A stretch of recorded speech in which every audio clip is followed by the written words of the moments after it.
thank you for coming out on this hot, steamy summer afternoon. Appreciate it. We're here today to dedicate Rock County's newest facility, the Dr. Daniel Hale Williams Rock County Resource Center. That's a lot, but that's what it is. Today's event will be in two parts. The first part is the ribbon cutting ceremony, which is happening now. And the second part we'll be heading inside into the conference room and to the air-conditioned area where there are actually seats as well. When we're inside, we'll hear a few remarks from certain people. That'll be followed by light refreshments and then tours of the facility for those that choose to do so. Okay, before I turn it over to Brent Sutherland, I need to mention one thing, and this is quite important. Where are the bathrooms in this place? I didn't know. Yes, thank you, Wes. I was just told, though, that if you go in the front doors and go hard left or hard right, keep going, and you'll be in good shape. Okay? I'd like to start out by turning things over to Brent Sutherland. Brent is the Director of Facilities Management for the county. And he'll make a few remarks and then pass it along to the next person. So, Brent?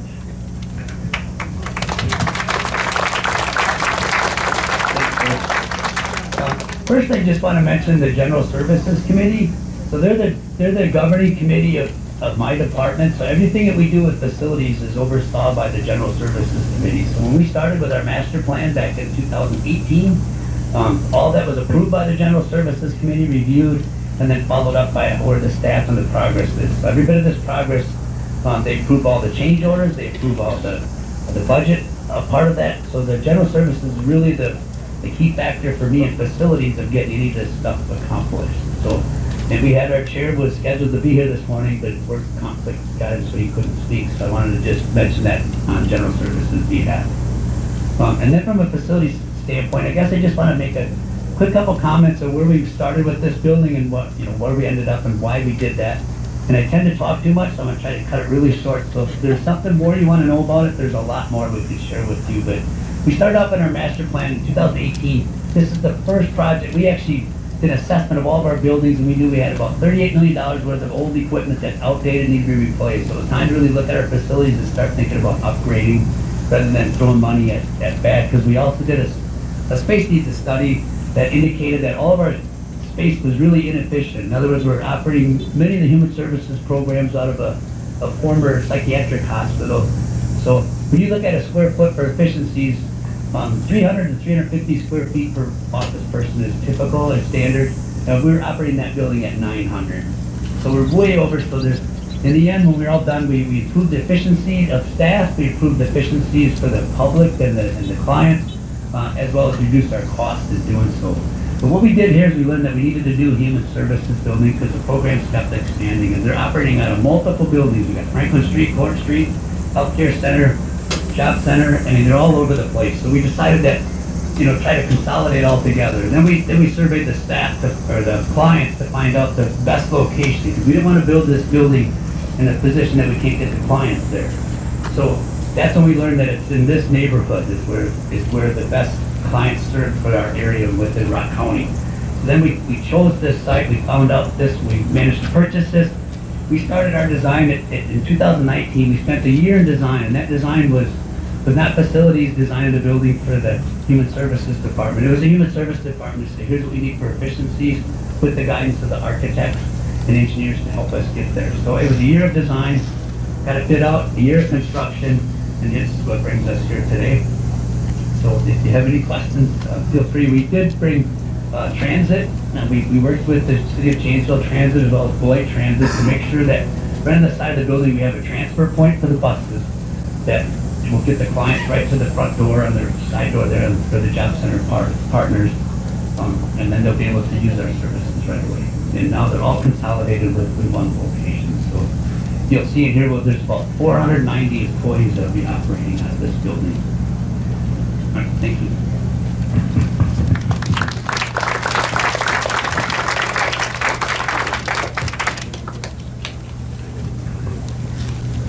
I'm Sabinash, I'm with Venture Architects. Hi. have some thanks to give, or to apply today. I want to be thankful for the opportunity to work on this beautiful building and the trust that the citizens of Rock County gave us to fulfill this mission. We have 43 people in our office who worked on this project. I'm empowered today to stand here for all of them, but that expertise and that ability to apply their knowledge and their blood, sweat, and tears to this project often goes unrecognized. But 43 people worked on this project within our office alone. At the very beginning of the project, Kate said we have to have a mission statement and a vision statement. The vision statement was a welcoming system of care and services that inspire healing, growth, and hope. And for me, hope, as someone who looks for inspiration to realize a substantial project like this, hope always means light at the end of the tunnel for me. So when you walk in this building, please be aware of the nature of the light. We know people work better in a light-filled environment. We know people heal better in light-filled environments. As we thought about this design solution with all the people who applied their knowledge within the Rock County government framework, all the people at Human Services, Finance, as well as the facilities group, we always kept our eyes on the prize that we wanted to create a great place for people to do their very best to afford the people of Rock County the best service we could apply. So light is a major theme. The other thing I want to conclude with is I'm going to paraphrase or take something out of a movie, which I rarely do, but at the conclusion of Shawshank Redemption, Red is reading, and that Morgan Freeman is reading a note that had been given to him by Tim Robbins, who played the character Andy Dufresne, and he said, hope is a good thing, maybe the best. Our hope is that this building affords the people of Rock County the opportunity to grow, heal, and get the best care that they can find and the best access to professional services that's imaginable. If we will have done that, then we will have been a success. Thank you.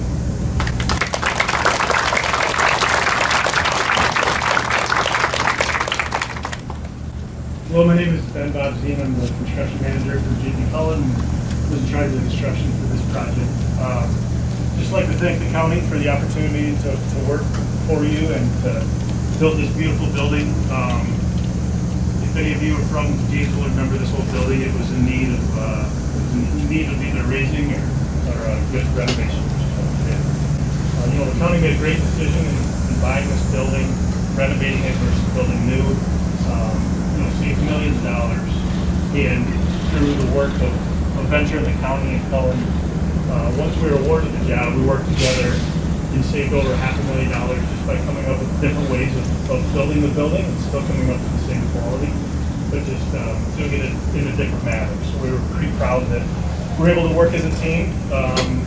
Venture and Cullen are going to be also working as a team on the Rock County Jail and Law Enforcement Services campus, so we're excited to be working together and continuing that relationship. We're also thankful at Cullen that through this winter, we were pretty slow as a company, and the construction industry was pretty slow. So for about 3 months of the winter, we had more employees working at this job than any other Cullen project. And we were employing about 130 people for about 3 months through the bitter winter, with the workers being thankful to be working inside instead of out pouring foundations or setting steel. So I'm around all day if you have questions or want to, you know, geek out on some construction terms. I'm willing to share. But thank you all. Enjoy your day and the rest of the ceremony.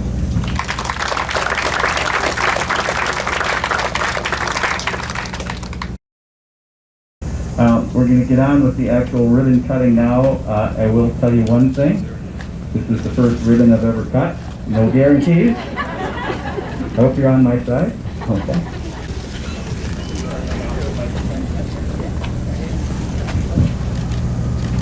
All right, on the count of three, cut. 1, 2, 3.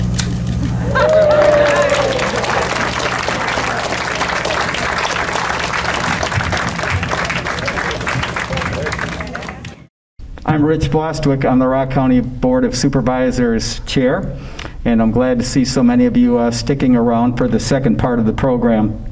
As I said, it's really weird to me to look around the building and realize that this is where I once came to buy groceries. So anyway, there's no trace of the grocery store left anymore. You'd never know it was one. But what we have instead is a beautiful new facility, one that is, thankfully, one that is repurposed, which is kind of important to me, and what a great transition this is.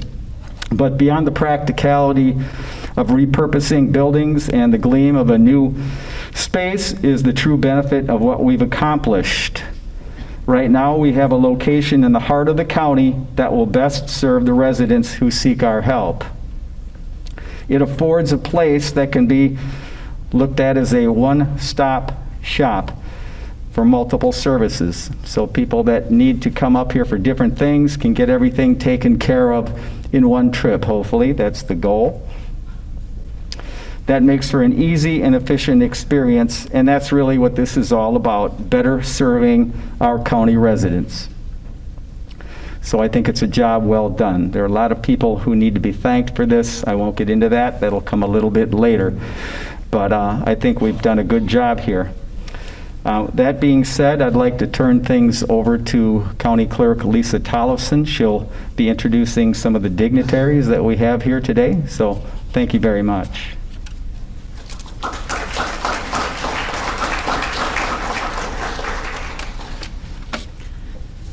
Good afternoon, and I feel honored to be here today. Being the clerk for the county board, I get to see this idea turn into this event that we're here today, and all the different processes that go through to make something happen. And there's many dignitaries here today that we'd like to recognize. And the first one, we're going to start with our state dignitaries. I'd like to introduce and have you rise, wave a little bit so everyone can see you.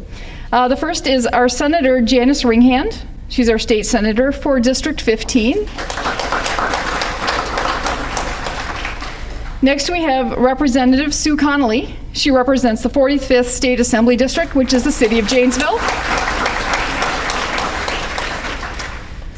I did not see Mark Spreitzer come in. He was trying to get here, but I don't see him here at the moment. He may have snuck in, so that's why I'm saying that. The next department I'd like to recognize from the state is the Wisconsin Department of Workforce Development. And the first person is Danielle Williams. Danielle is the Assistant Deputy Secretary. I didn't see them come in, but they may be here, so I'm going to announce them. Delora Newton is the Wisconsin Workforce Development Division Administrator. And Dave Shaw, the Regional Director. We also have a representative, I believe, from the School District of Janesville, Steve Puffle. All right. There were many people to check off this list when I was looking at them coming in the building. And masks have definitely distracted us from how we used to look before. So from Mercy Health, I have a number of people, if they could stand up and be recognized when I state their name. Dr. Fafa is a cardiologist for Mercy Health. Tamara Wolitz is a cardiology clinic director. Kelly Potter, clinic manager. Dr. Jared Scheckler is the associate residency program director. Dr. Shura Sheikh is the residency program director, and I believe he is here. He may not be standing up. And Deanna Brown is a social worker for Mercy Health. And then I'd like to introduce our elected officials for Rock County. So our first elected official is Judge Jeff Kuglich. He's our circuit court judge.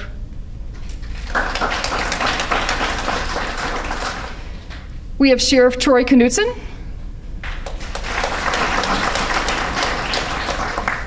District Attorney Dave O'Leary.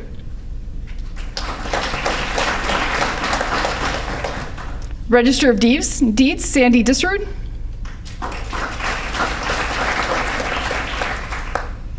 And then we have our county board supervisors. So we have Lou Peer, Pam Bostwick, Wes Davis, he is the vice chair for the county board, Bill Wilson, Stephanie Agutter, Brian Knudson, Dave Holman, Tom Bryan, Russ Podzilny,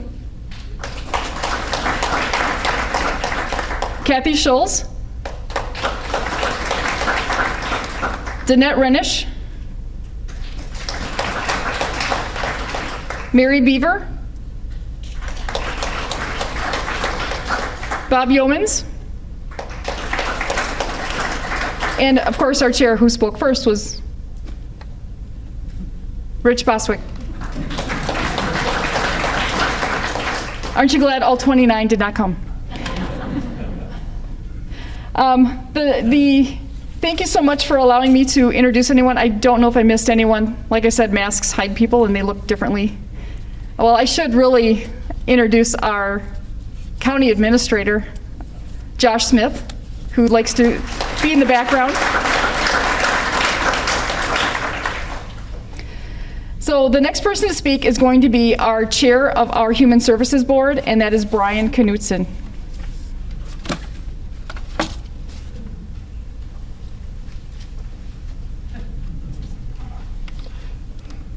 Good afternoon. Joining me today are the Rock County Human Services Board members, and I'd ask that they please come forward. Supervisor Pam Bostwick, Supervisor Stephanie Agater, Supervisor Russ Podzilny, and Supervisor Kathy Schultz, as well as our Vice Chair, Sally Jean Weaver Landers. The Human Services Board provides state and federally mandated services to the county's most vulnerable and needy residents. The Human Services Board helps determine programs which serve abused and neglected children, adults and children with mental illness, children with physical, emotional, and developmentally disabled, juvenile offenders, adults and youth with alcohol and other drug problems, children, youth, and adults in need of residential and institutional care, as well as the elderly and disabled through the Aging and Disability Resource Center of Rock County. The Human Services Board serves as a link between the community and local government. The board helps determine administrative and program policies which benefit Rock County residents. We are committed to the priorities and needs of Rock County's most vulnerable citizens. We look forward to the future of this great building and all of the wonderful services that will be provided. Thank you all for coming today, and we hope that you enjoy your afternoon with us. Thank you.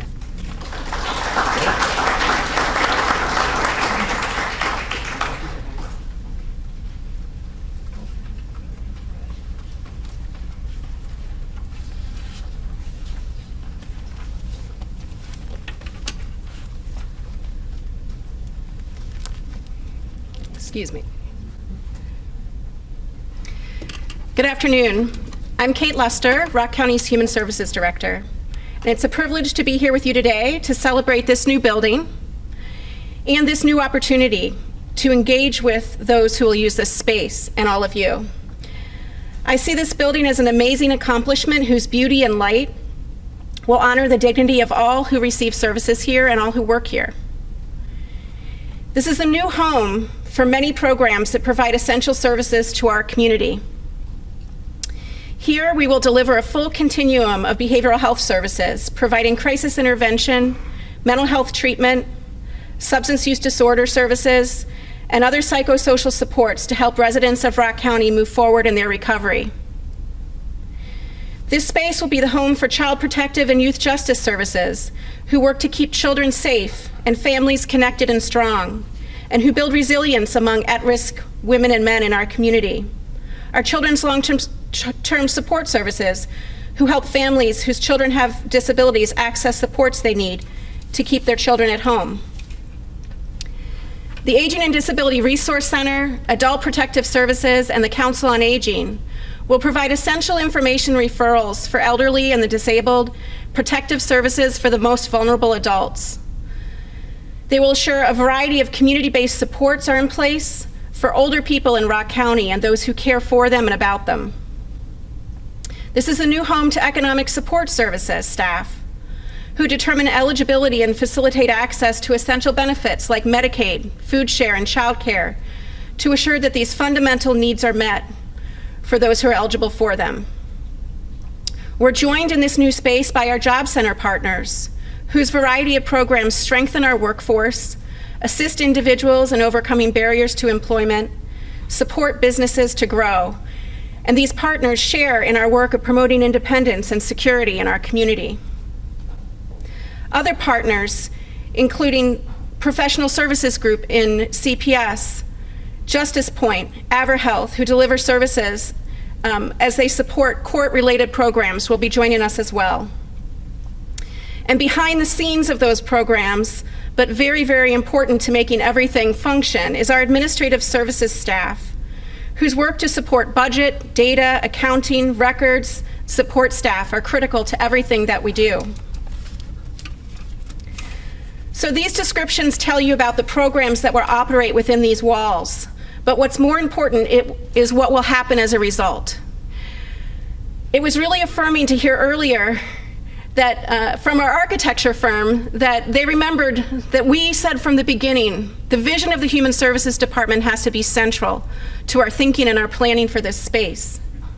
That vision is to build a welcoming system of care that inspires healing, growth, and hope. We bring that vision with us as we move into this new building. So here we will welcome those who feel unwelcome elsewhere. We'll be agents of healing of past harms and traumas. We'll promote growth because we believe change is always possible. And among those whose life experiences often leave them hopeless, we'll inspire hope in this new special space. So I say let's let this building be a symbol of a new opportunity for inclusion of and partnership with those who need the services that we'll provide here as we build a rock-solid community. And it's my privilege next to introduce Mr. Dannie Evans, who's my colleague on the leadership team at the Human Services Department. He's a lifelong resident of Rock County. He's a pastor, a friend, and a mentor to many. It was Mr. Evans' suggestion to honor the legacy of Dr. Williams that brought us to this point of naming the building here in his honor. And so it's relevant and helpful that he'll provide this tribute now.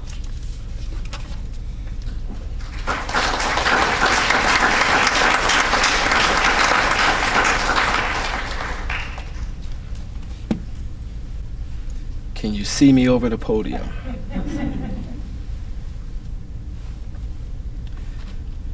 We have come to pay tribute to Dr. Daniel Hale Williams. When reading, researching, and remembering his legacy, there is an old black spiritual that comes to mind.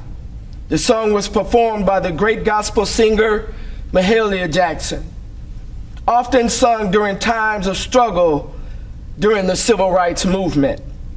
The song entitled, "If I Could Just Help Somebody, Then My Living Would Not Be in Vain." Dr. Daniel Hale Williams was born in 1858 to a free family in Hollidaysburg, Pennsylvania.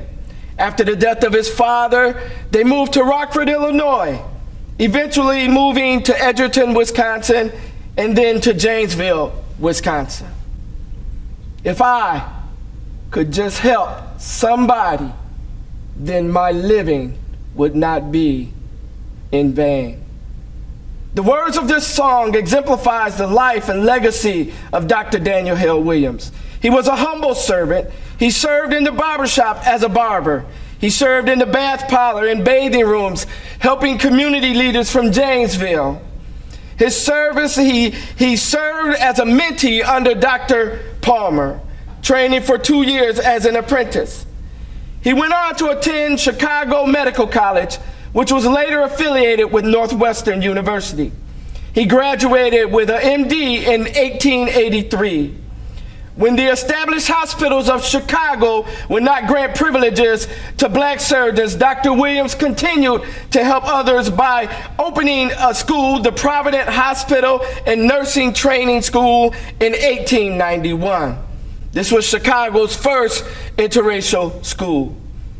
If I could just help somebody, then my living would not be in vain. When a man's life was on the line, when a man needed help the most, it was Dr. Williams who stepped up. Yes, in 1893, James Cornish was admitted to the Providence Hospital for a stab wound to the heart. He bled all night and by the morning went into shock. Dr. Williams performed the first open heart surgery without x-ray, without help of any antibiotics. There was no procedure to follow. His willingness to go over and beyond, his willingness to think outside the box. He was willing to put the man's life before his own reputation. He saved the man's life. If I could just help somebody, then my living would not be in vain. Dr. Williams went on to serve as Surgeon-in-Chief at the Freedom's Hospital in Washington, D.C. Being appointed by President Grover Cleveland, he transformed Freedom's Hospital into a reputable hospital, improving its service to the community. If I can take briefly just a thought from Dr. Martin Luther King's famous speech, I have a dream. I have a dream that one day every child who walks through those doors will receive services they need to help them thrive in the community they live in. I have a dream that every parent who enters this building will be treated with respect, kindness, regardless of the color of their skin, their religion, economic status, and I dare say who they love. I have a dream that one day every family who is struggling in Rock County and are in need of services, that they can walk through these doors and know that their needs will be met. I have a dream today. I have a dream that every Rock County employee, elected officials, every community leader will take up the mantle of Dr. Daniel Hale Williams and will serve with that same mindset of humility and the same desire just to help somebody. I have a dream that every employee who will walk through this building will serve our families with a trauma-informed care mindset, recognizing that not only have the children been traumatized, but the parents and the grandparents have been through trauma also. I have a dream that we won't re-traumatize them any longer. I have a dream that every child from the inner cities of the Merrill neighborhood in Beloit, Wisconsin, to the 4th Ward of Janesville, Wisconsin, whoever walks through that door, those children make it through that door, come in contact with this place for whatever reason, that one day they will rise to be the next leaders of Rock County, and will look back at this place and say, it was at the Daniel Hale Williams building where I met a worker that changed my life. I have a dream.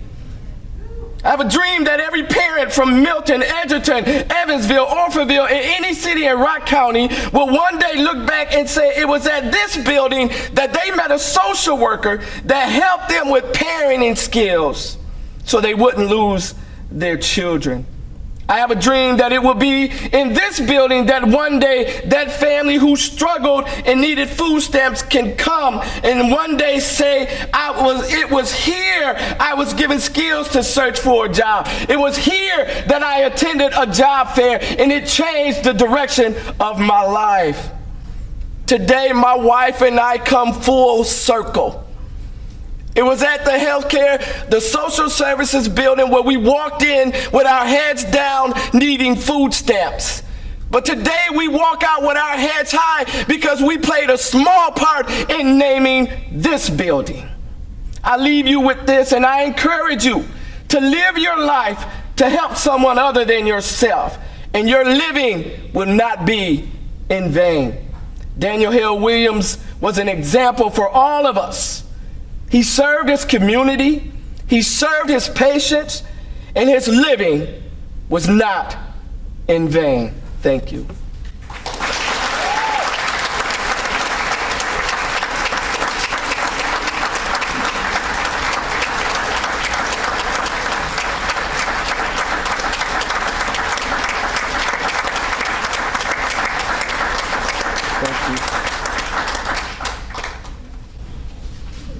I would like to introduce a hero to our family, Dr. Leo Egbujiobi, interventional cardiologist for Beloit Hospital,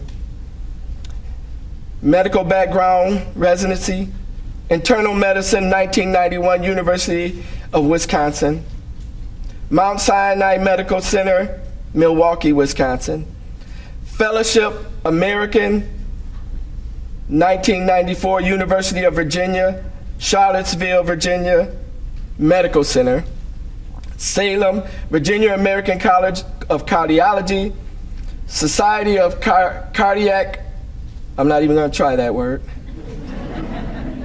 And I think I'm gonna stop while I'm ahead. Dr. Leo.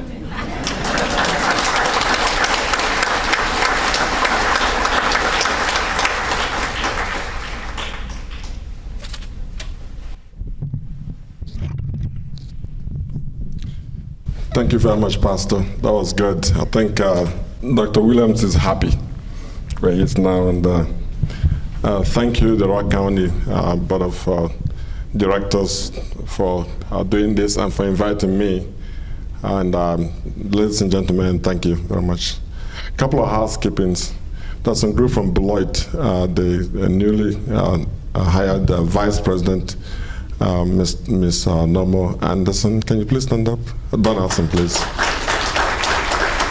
Miss Donna just joined us 3 months ago, and she's here with the team of the second housekeeping is, I like what I see. People have the masks. Please get the vaccine. No stories.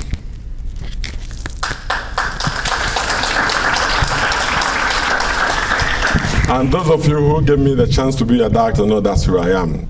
I don't mince words. I don't play games.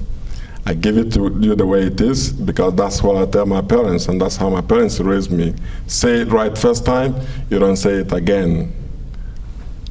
Get the vaccine. 9 out of 10 persons still dying or having hospitalization today are not vaccinated. There's no better treatment for this crap we have than vaccination. Get the vaccine. So 2 weeks ago, I was told by my boss that this thing is happening. So, oh my God, that's great. Janesville, doctors being recognized. Then I was told I was to talk. I said, okay. Then I forgot all about it. Then 2 days ago, I called my assistant, can you write something I can speak on? And last night they said, no, talk about yourself. That's where the problem started. It's difficult to talk about yourself, really. But on our way driving, I think, remembering a little bit about me, I remember one of the books, Vince Lombardi, I think you guys read the guy. In one of his books, he says that define life as simple. That the height we're going to go in our life has already been determined by destiny. Destiny determines the height. Getting to that height is determined by your ability and your environment. This is very important because most of the things you hear today have been about individual effort, but more about the environment. People helping you on, people helping you out. And it says that when you get there, staying there is also determined by your attitude and again, the environment. For you may have the best attitude, but the environment doesn't want you, you're out. You may have an okay attitude, but the environment is good, you succeed. So folks, it's all about destiny, hard work, environment. So the question we go to ask ourselves is, how far have we improved on the environment?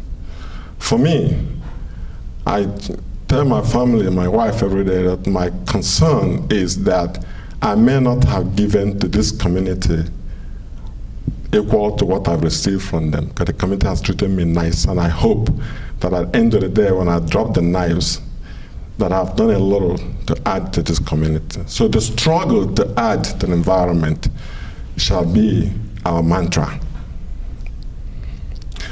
The second thing is, for me, I was 6 years old, and my dad is a lawyer, or was a lawyer, and I was hanging around the last of 5 kids. So he goes to court, I follow him. Get clients, I'm always sneaking around listening to him. I remember one day I said, Daddy, why did they lie? They want to lie. He said, son, lawyers who don't lie, we get the law, we bend it, we free our client to go. I said, that doesn't sound good. But this day we went to court, and I was sitting next to my dad, and some big old lawyer was there defending a case, an opposing attorney to my father's position.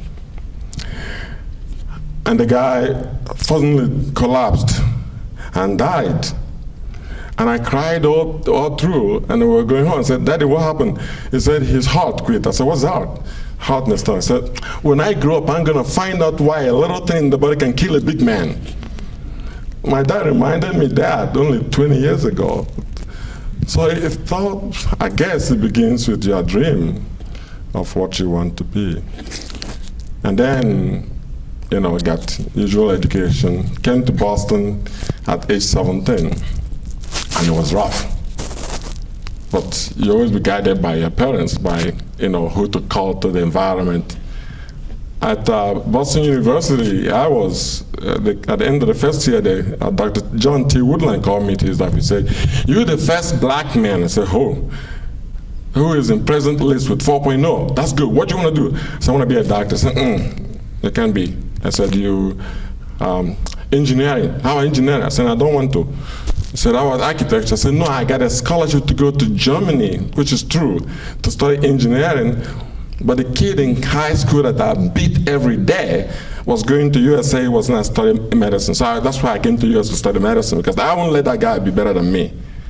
That's what I told the guy. He said, no, but you can't. You're foreign, you have an accent. I said, okay, sir. So I cried home. This guy was so nice. He gave me an envelope. It turns out to be mutual funds. I don't know what that means that time, 18-year-old kid. So keep it as your gift. It turns out it was Nicholas Fund. It was 100 shares. That was in 1979. Dr. John T. Woodland, 1979. We cashed that check only last couple of years ago. It was a lot of money too. But if after giving me money and patronizing me, he told me I wasn't going to be a doctor. So I called my big brother, who was doing doing research in planning science in the University of London. And he said, son, you know what, do whatever you can so that when you finish school, you can be independent. So again, the role of environment and knowing who to fall back to and being, so I said, you know what, don't worry about it. If you don't go to medical school, do a course that allows you to be independent. I said, what do you mean? He said, whatever you think can make you independent so you don't have to work for nobody. So that's how I said, okay, I'm going to go to pharmacy school then. So I left Boston University and went to Mass College of Pharmacy because I was told I wasn't going to get to medical school. And then I finished pharmacy. Eli Lilly company called us. There were 3 of us that called in the whole United States for a scholarship thing. I went there. And they said, you know, you're good. We will give you a PhD, pay your PhD to the University of, the one in Indiana, University of Indiana.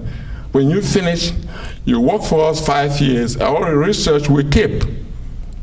And I said, okay, so give me a contract for $10,000. It was 1983, for kind of like, it was a lot of money then. And I came home and I got a letter to medical school for crying out loud. So here we go.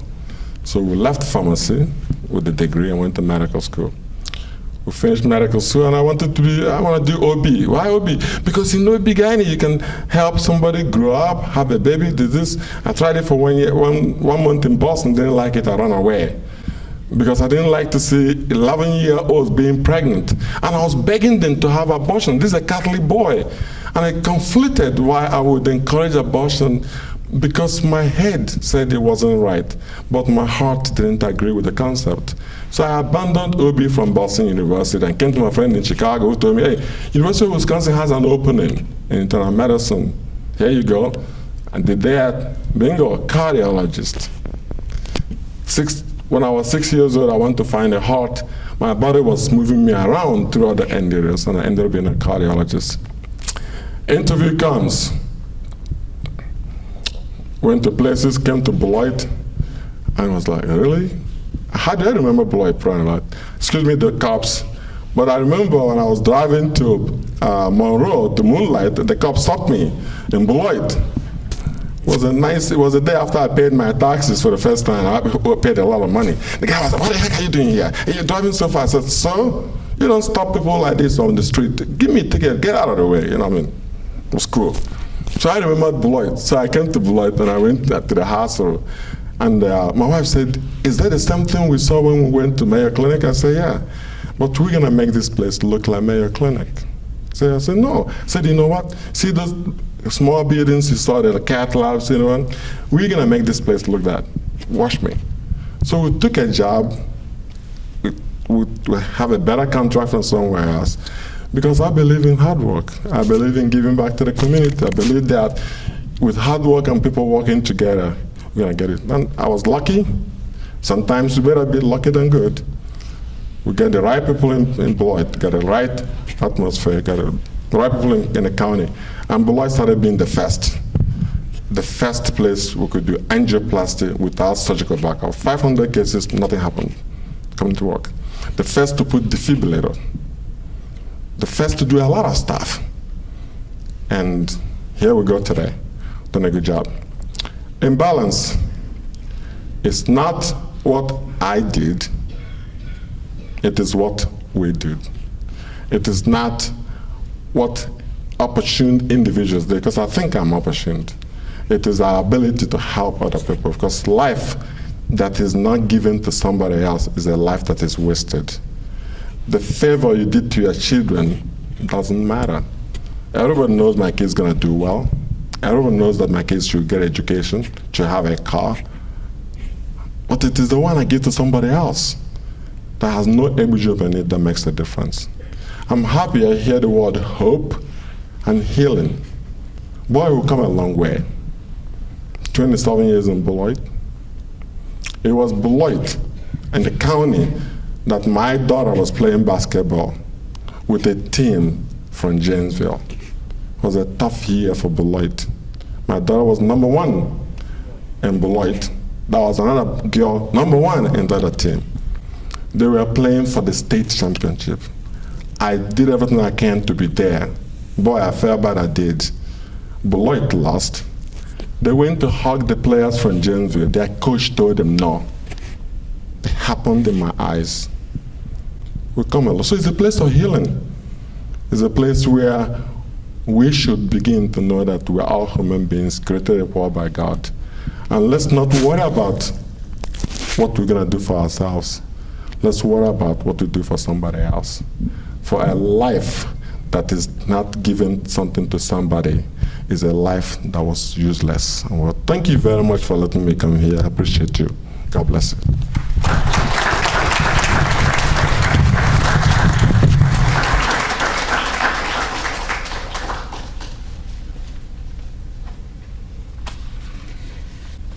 So I have a few more people to thank. I want to, when you leave this room and you head out, there's a display case. That display case is located just outside this conference room, a little bit to the left. The artifacts in that display case are from the late 1800s and the early 1900s medical era. These artifacts are on loan from the Rock County Historical Society and the City of Janesville Hedberg Public Library. The Rock County Historical Society and the City of Janesville Public Library staff contributed their time and expertise to the design, a well-appreciated collaborative effort. We want to thank the media coverage from JATV here today. The cookies and beverages that are here in the hall are supplied by Rock Haven Food Services and Aramark Food Services. And I would really appreciate all of the dedication planning team to stand. I'm going to read all the names of people who put this event together today. Mary Bola, Kathy Bogoshitsky, Dorothy Harrell, Haley Hoffman, Mark Stevens, Dannie Evans, Ben Bobzine, Alex Milkey, Tammy Kellerman, Christina Washburn, Dave Frober, Brent Sutherland, and Randy Terrones. Thank you so much for pulling this all together.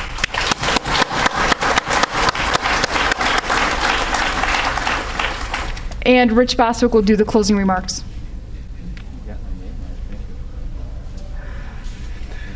Okay, thank you very much. This concludes the speaking portion of our program today, but we're not done yet because there are refreshments out in the hall for those that would like them. Also, if you are interested in a building tour, you need to hook up with Mark Stevens. Mark's coming up this way now. So we hope you'll take the time to look around and see what this building really has to offer. So thank you very much for coming. Appreciate it.